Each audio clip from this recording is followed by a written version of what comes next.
जैसा कि आप सब लोगों को पता है कि सारे एग्जिट पोल में एनडीए को 350 से अधिक सीट दिखाया जा रहा है।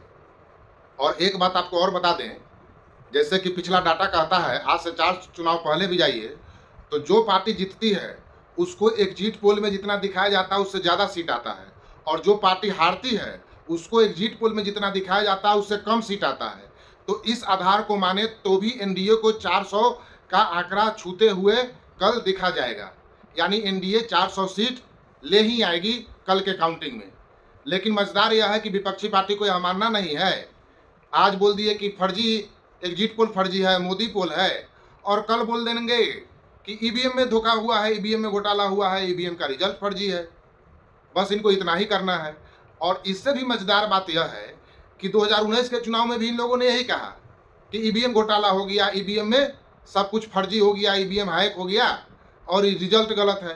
तो जब पिछली बार आप जान गए कि ईवीएम हैक हो जाता है, ईवीएम में घोटाला हो जाता है, तो इस बार आप हेलीकॉप्टर से चुनाव करके उसमें पैसा क्यों बर्बाद किया? हेलीकॉप्टर से प्रचार करने में आप ईवीएम हैक करने का व्यवस्था करते, और अगर वह भी नहीं कर पाते हैं तो फिर आप चुनाव बहिष्कार कर देते, आप चुनाव में शामिल ही नहीं होते कि भाई हम ईवीएम हैक कर नहीं सकते हैं, और सामने वाला ईवीएम हैक करके रिजल्ट ले ही लेगा तो हमको चुनाव नहीं लड़ना है। वो अभी नहीं करते हैं, चुनाव भी लड़ते हैं, हेलीकॉप्टर पर करोड़ों अरबों रुपया खर्चा भी करते हैं।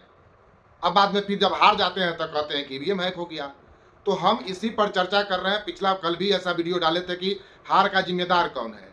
इस पर अगर वीडियो बनाना चाहें तो पूरा दिन कम पड़ जाए कि इस हार के लिए जिम्मेदार कौन है, लेकिन कुछ मुख्य बिंदु पर हम बात करते हैं। आज बात करते हैं हम कि इस विपक्षी पार्टियों के हार के लिए जो मुख्य उसका कारण है मुस्लिम तुष्टीकरण का राजनीति, इस एक कारण के अलावा भी और कोई छोटा छोटा जो कारण है उस पर हम चर्चा करते हैं। असली कारण तो वही है, मुस्लिम तुष्टीकरण। विपक्षी पार्टी का यह मानना है कि बस 20% का वोट लेके अब बाकी 80% में तो कुछ जात के नाम पर वोट मिल जाएगा, हम चुनाव जीत जाएंगे। लेकिन उनको इतना गणित नहीं समझ में आता है कि जात के नाम पर 2-4-5% मिलेगा, 20% में 5% और जोड़ दीजिए तो 25% होगा, बाकी 75% का वोट आपको मिलेगा नहीं, तो आप जीतिएगा कैसे?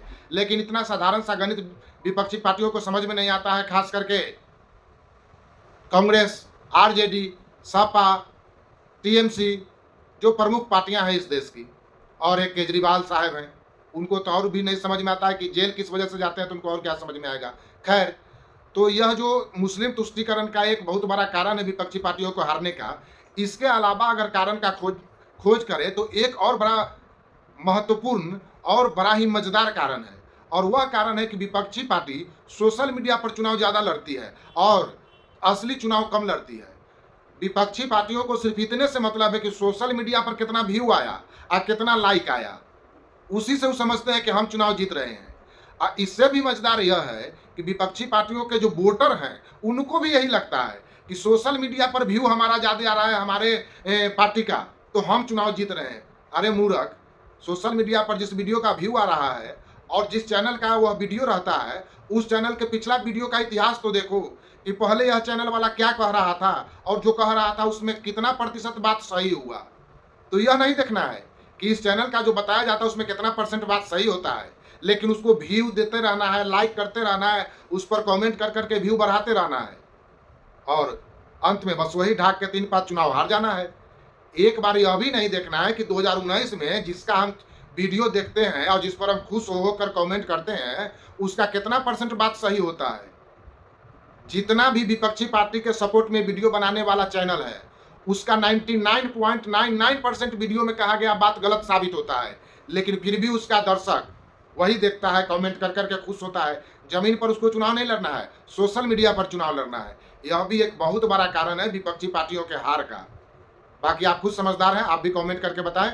धन्यवाद।